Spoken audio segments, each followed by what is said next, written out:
Welcome to Talking Brains. I'm your host, Dr. Stephanie Sarkis at stephaniesarkis.com. This episode, I'll be talking about what to do when you just never feel good enough, whether that's at work, at home, in friendships, or just everywhere in your life. Please do us a favor and please click that subscribe button and give Talking Brains a 5-star rating. It's appreciated. Enjoy the podcast. So what do you do when you never feel good enough? We'll talk a little bit about imposter syndrome, and that can kind of rob us of the enjoyment of our accomplishments. You may have felt that you just weren't very good at something, and that's normal. So that's a little different. So when you feel like you just aren't good at something, that's a normal feeling to have because we logically can't be good at everything. If you are, I congratulate you. But most people really don't feel like they're the best at everything. So this is different. So again, when you just don't feel like you're very good at something, that's pretty normal. But if you have those continuing feelings that you're not good enough or not good at something and it crosses more than one area, and those feelings stop you from trying something or stop you from being the best version of yourself, then that gets to be an issue. So again, I'm just saying to yourself that, math, I'm not great at math, but maybe here's some things I can do to improve in that, or I'll use a calculator or something like that.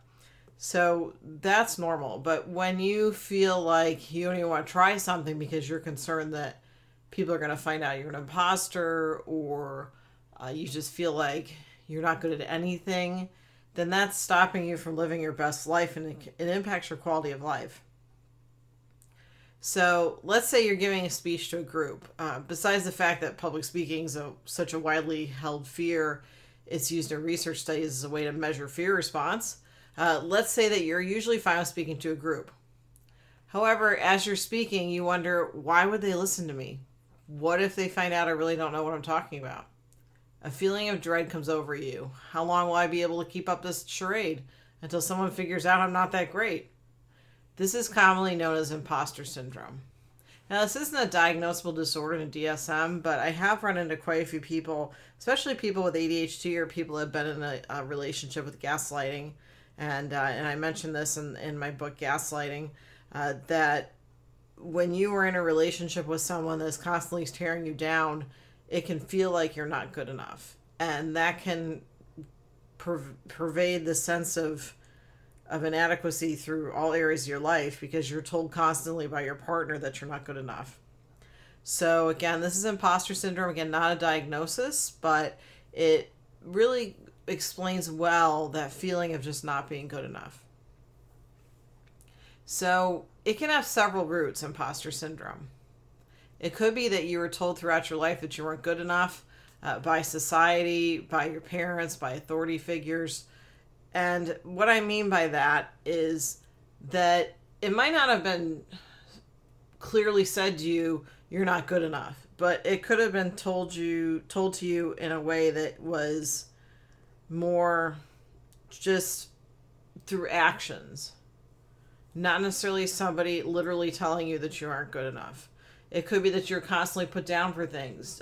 People criticized your weight or your grades. Or for a lot of people with ADHD, they were told that they needed to act, quote unquote, better than what they were acting, even though they had a disorder.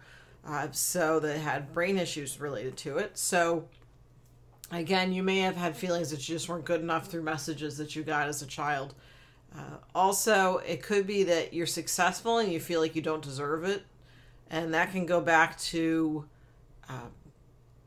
the family of origin issue. What I mean by family of origin, I mean like the people that you grew up with.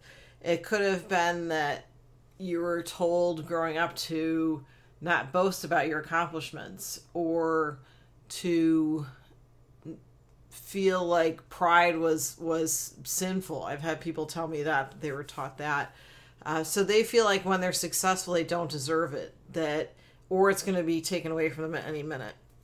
So also another root of it is that you've let past errors become defining mistakes instead of simply lessons. So there's a big difference between having something happen to you and you think that you're a failure and the thing that happened was a failure, or just saying, what did I learn from this experience?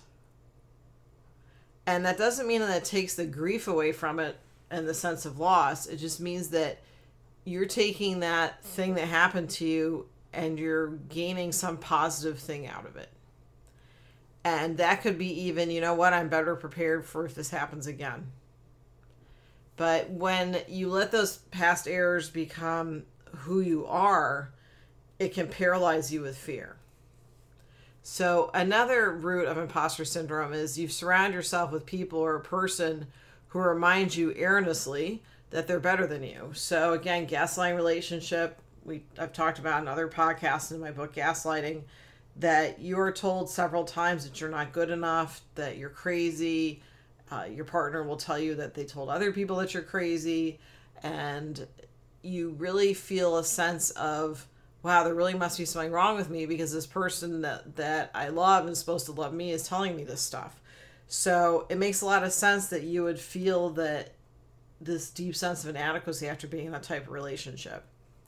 You could also feel imposter syndrome if you're underrepresented in your place of work or in your community, if you've been harassed in your current job or previous job, and if you've been subject to humiliation and manipulation. And again, if you've been in an emotionally abusive relationship or a physically abusive relationship or verbally abusive relationship, and I've talked earlier about how those all can occur at the same time, you can fall prey to this imposter syndrome. That it may also be that when you are in a relationship with a narcissist, they tend to look really good to the outside world. They tend to look like pillars of the community. And even more so, you feel like you have to put up a facade of things going well when they're really not. And you're concerned that nobody's going to believe you anyway. And that can lead to a feeling of imposter syndrome too, that you've had to cover up who you really are. So feeling imposter syndrome is different than feeling humility. So humility is a feeling that you have something to contribute, but you acknowledge that there are others with more knowledge, and you understand you'll never know everything. There will always be more to learn. It also means that when you have humility, that you apologize when you wrong someone. You take responsibility for your actions. You don't say, oh, well, I'm sorry that you got so upset by me doing this. The proper apology is, I'm sorry that this happened. I'm sorry I hurt you.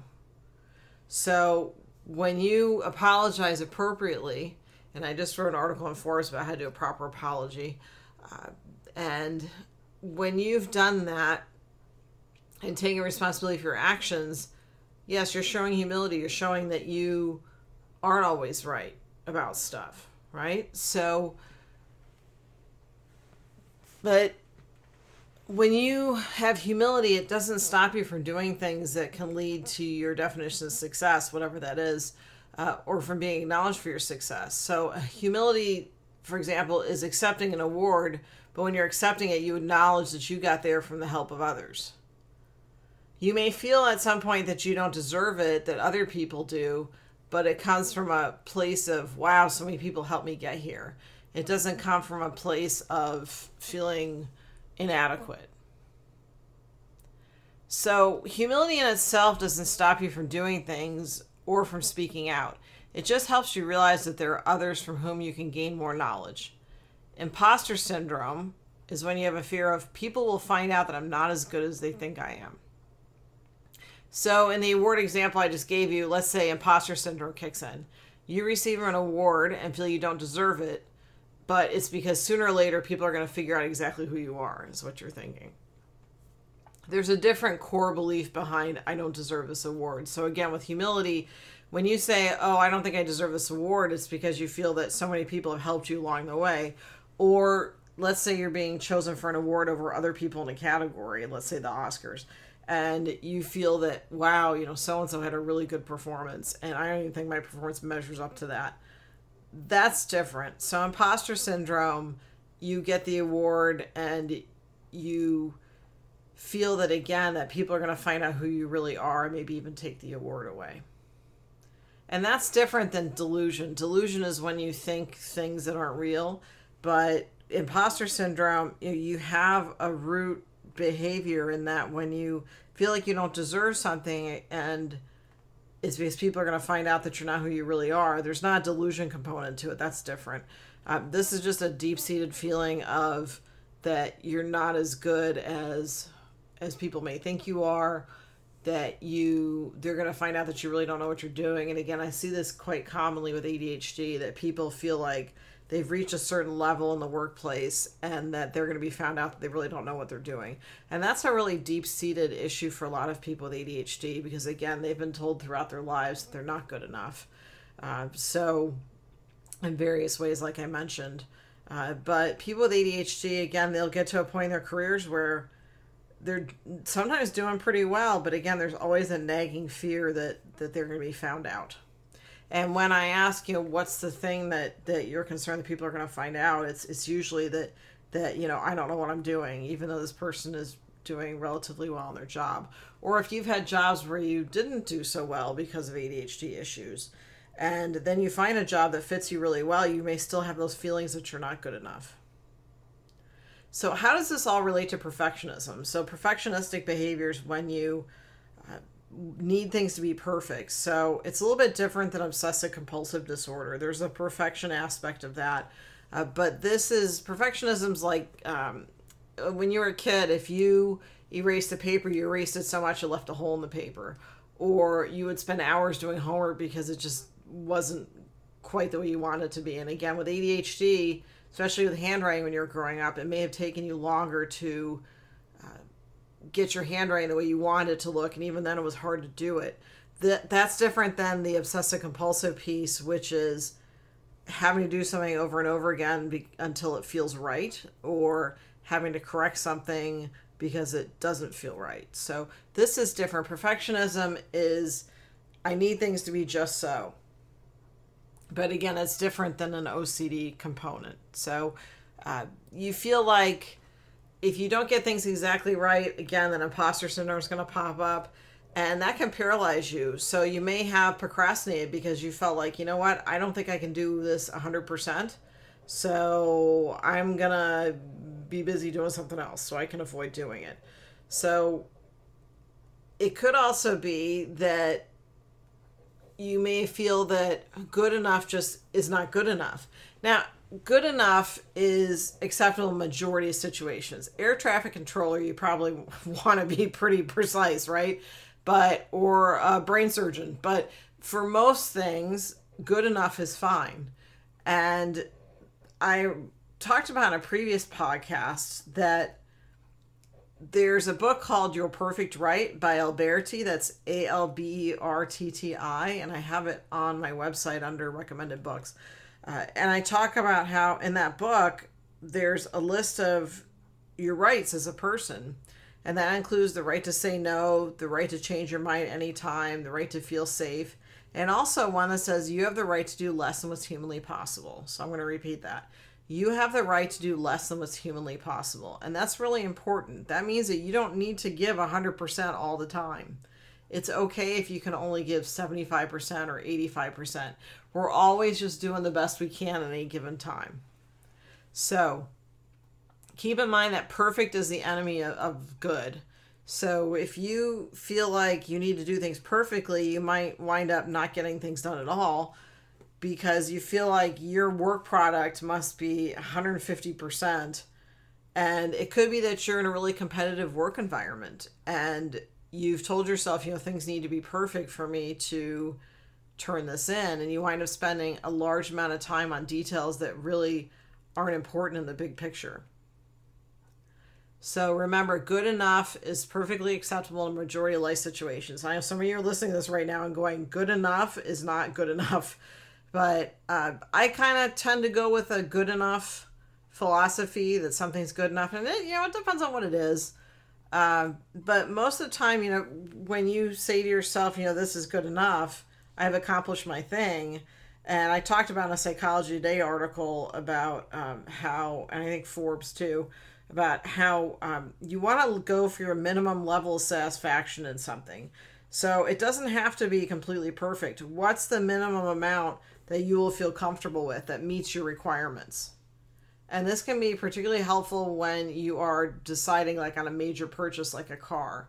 So you're looking at two cars and you look for, what's the minimum amount of stuff that I need in a car for me to be happy with it? It could be that you need leather seats, or it could be you want a hatchback, or you could need a car that's red. So that's your minimum requirement. So you look at all these cars and you see one you really like, but you look again at your minimum requirements and you kind of put that car to the side. And there's a study or several studies that found that if you have a personality type where you're always trying to get like the next best thing, even though your minimum requirements have been met, you're always continually searching for the next best thing that never ends, that next best thing. So when you feel satisfied with what you got and you say, well, I met my minimum requirements and, it's pretty good and I'm happy with it. People that have that attitude tend to be happier over time. Now, I've had people say to me, well, isn't that settling? It's not settling. It's letting yourself off the hook for not being perfect. And that's really important. So a lot of people will kind of beat themselves up for not getting exactly what they wanted or not having exactly the kind of house they wanted or partnership or job, when we really need to look at what are the needs I have and what's the minimum requirements for satisfaction, and everything after that's great. So that's different than settling. Settling means that you're giving up your values, you're giving up who you are as a person in order to acquire something. So again, good enough is perfectly acceptable, and aim for what's the minimum thing I need? What are my minimum requirements to be satisfied with something? And again, if you look at minimum requirements and being satisfied with those, studies have found, again, that you tend to be happier and you also tend to spend less money, like on a car and other big ticket items. So again, having the minimum satisfaction is better than looking for the best ever option of that thing. So how can you help yourself out of imposter syndrome or just feeling like you're not good enough? So this is where I think counseling can really help. So acknowledge where that feeling comes from.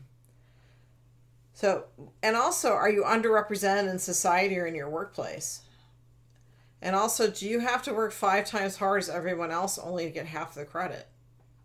So there could be actually a verifiable reason why you have this imposter syndrome. So also take a look at the messages that you got.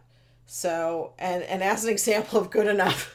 So I was thinking I got a review on the podcast that the podcast was not, what was it? I think somebody complained that I had too much background sound and I just made my chair click. And in the interest of not being a perfectionist, I'm not going to cut that out of the podcast.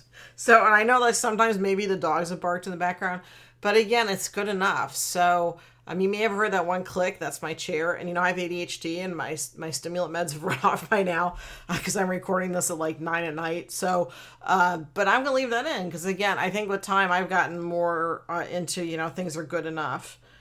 Because you spend a lot of time doing perfectionistic stuff. It takes up a lot of time.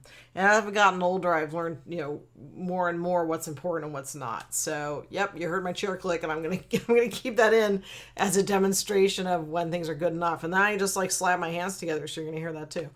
But again, I'm not gonna leave that out. So let you know that it's okay. And remember, I read that review and I was like, oh man, I've worked so hard on this podcast and I made some noise in the background and da-da-da. But I thought, you know what? That's okay. It's okay. That person has a right to say that in their review. And it's not a reflection on who I am personally. And that's that cognitive behavioral concept of very rarely are things personal. So it could be that person has ADHD, or it could be that they have another issue that they get distracted easily and there may be some background sounds. I have a home studio, so I try to keep it as quiet as possible, but, real life is I live with a family and dogs, and so, sounds creep in. So, and I tend to move around quite a bit, too. If you see me speak, you see that I walk all over the place while I'm talking. So again, sometimes it's just, that's life, and I think the imperfections of life actually make us really interesting. I mean, how boring would it be if everybody was perfect? That would be really boring. So I think the little idiosyncrasies and kind of silly moments, I think make us who we are. And I think that helps us appreciate other people more too. Like the times with my friends and family that I appreciate most are just when we're just kind of silly and kind of things are a little absurd. So again, keep in mind that being perfect is just kind of boring, and having that imperfection piece, I think, is again what makes life really interesting. So again, here's some other things you can do to help yourself with imposter syndrome or not feeling good enough. Keep track of your accomplishments. So what I do is I keep my resume, or I call it a CV, a curriculum vitae, continually updated. So if I do something like give a talk, like I just gave a talk to a professional organizers association. And so when I come home or if I'm on the laptop, I go ahead and update my CV. And that's nice because you want to keep that relatively updated because it's really hard to remember that stuff for later. But also, it's a good way to keep in mind all the things that you've accomplished. And again, happiness isn't, or meaning in life isn't just things you accomplish, it's your relationships too. But if you ever feel like at work that you're just, not good enough, look at all the stuff you've achieved. It's pretty amazing. So also, take time to thank people who have helped you. Especially when you're feeling insecure, take a look at the people that helped you get there. So reach out and thank them if you can. If you can't, acknowledge them in writing or just say a kind of a silent or written thank you to them. So there's a video online. It's on YouTube, and Mr. Rogers, and he's accepting an award, and he has everybody be silent for a few minutes to think about the people that got the people in the audience to where they were today. And there were some tears in the audience. And that was really powerful because I think we need to spend some time every day just kind of thanking people that's how we got to where we are. And let those people know if they're still around. If they're not around, again, write it down, speak it silently, speak it out loud. And I think that really helps us get in touch with that feeling of, you're a fallible human being, and there are fallible human beings that have helped you to get to where you are, and that's a pretty cool thing that those people kind of helped you out. And also, if you want to look at a good example of humility, Mr. Rogers. So that's humility. So we talked about humility versus imposter syndrome. I don't think we look at Mr. Rogers and go, oh, he probably thought that he was an imposter, but no, he had humility. He accepted people for who they were, and he just had a message of love. So I think if we can find someone that embodies what we see as the way that we would like to be, I think that really helps to have that role model. So also seek out others that feel the same way you do. You'd be surprised the number of people who are very good at what they do, yet they feel they'll be continually found out and that they'll be labeled as an imposter. I would say every week that I see people in my office, I have at least a few people tell me that they feel like they're going to be found out. And again, these are people that are relatively successful. So that happens quite a bit. So there's a concept of universality, which is when you find out that there are other people that have the same concerns that you do, you don't feel so alone. And I think it's also helpful to meet people that have the same issues, because you can talk together about how to work through it. Now, this isn't something that people kind of introduce themselves and go, hi, I have imposter syndrome. So it's one of those things that you acquire, that knowledge, when you have emotional intimacy with someone. And that could be friendships, could be romantic relationships.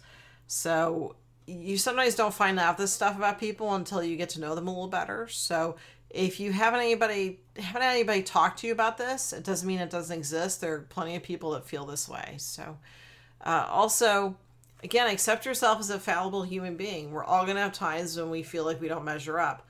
And that's just part of being human. Life is just kind of absurd. And there's going to be stuff that happens that we really don't have control over. I think perfectionism is also somewhat based on needing to have a sense of control. I think we all like to have control over stuff because then we can predict what happens, but there's a lot of life that we don't have control over. So one of the exercises I recommend people do is that they write down a situation, what they have control over and what they don't have control over. And I recommend Viktor Frankl's book, Man's Search for Meaning. That's Frankl. And he talks about that you always have the power to change your attitude or how you view a situation. So I would recommend that. It's an excellent book. So Again, there's just stuff in life we can't control. And being perfectionist actually doesn't make it so that you have more stuff under your control. It actually makes more things out of your control, if that makes sense. So you're using perfectionism as a way to get more things under your control, when in fact you're actually giving up more control by being a perfectionist. So just chew on that for a little bit. So also practice mindfulness meditation. And I've had a couple people say to me, well, I don't know about that because it seems kind of odd, but listen to Tony Qualieri's podcast from a couple episodes ago, where he talks about what mindfulness actually is. It could be something as simple as just deep breathing. You breathe in for 5, out for 5, for a count of 5. So it helps you stay in the here and now, and that means less chances of worries. So the other thing I recommend that people do is to practice mindfulness, is to name 3 things they can see, 3 things they can hear, and 3 things they can feel. And when you do that, you get back into the present moment. And then you can repeat that as needed. So 3 things you can hear, 3 things you can see, 3 things you can feel. And repeat that as much as possible. And again, that when you do that, you're bringing your mind into the here and now. And it's easier to stay in the here and now. And when you have perfectionistic tendencies, or you don't feel good enough, you tend to stay in the past, which in some counseling theories that leads to depression. And if you stay too ahead in the future, that in some counseling theories lends you to get anxiety. So again, staying in the here and now tends to be more healthy. So also practice affirmations. So these can seem really corny at first, especially if you haven't done these, but they help you feel more confident. And it doesn't even matter if you don't believe the things I'm going to tell you, but your brain believes that they're true. So just go for it. So it could be, I'm always good enough, or I'm great and lovable the way I am. I'm a worthy human being. I have a right to be here. And my personal favorite is, I'm calm, cool, and collected. And I think that helps quite a bit with perfectionism too. So repeat these as often as possible. I have people put these on their phones and it pops up in an alarm setting, this affirmation. I've seen people that put these sticky notes on their bathroom mirror in their fridge, that I'm great the way I am, and whatever affirmation it is. And the other thing I recommend about affirmations is that you don't use the word not. I just said not twice, but when you tell yourself not, the brain doesn't process not.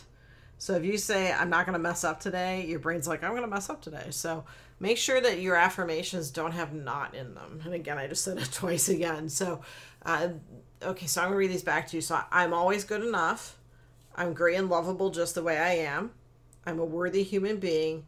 I have a right to be here. And I'm calm, cool, and collected. There's another one that's, I'm healthy, well, and full of energy. And that one, and also the calm, cool, and collected, I got from a psychologist named Bree Darby in Gainesville, Florida. And she's really great. So again, I'm always good enough. I'm great and lovable just the way I am. I'm a worthy human being. I have a right to be here. I'm calm, cool, and collected. I'm healthy, well, and full of energy. And again, you don't really have to buy into these, but your brain goes, okay, and goes along with them. And you can make up your own. Make up whatever feels good to you. So remember, there are a lot of other people that feel like you, that feel like they're not good enough. And it's a really interesting process, I think, and also a really helpful one to really talk with someone about where these feelings come from. And again, it could be that you were underrepresented in society or at your office. It could be that you were told, again, in various ways that you weren't good enough. And when you were younger, it could be that you may misunderstand humility as feeling inadequate, if that makes sense. So again, humility is where you accept an award, but you also think about all the people that helped you get there and you thank them. But feeling imposter syndrome means that you feel like you don't deserve the award because you feel like people are going to find you out. But again, the ways that you can conquer this is acknowledge where that comes from, the feeling of inadequacy, keep track of your achievements, thank the people that have helped you, seek out others that feel the same way you do, accept yourself as a fallible human being, and again, keep in mind the things you have control over and the things you don't have control over. And there's no bad events, just really good learning experiences. And practice affirmations. So thank you for listening to this episode of Talking Brains. I'm your host, Dr. Stephanie Sarkis at stephaniesarkis.com.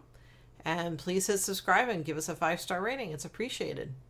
Thank you and have a great day.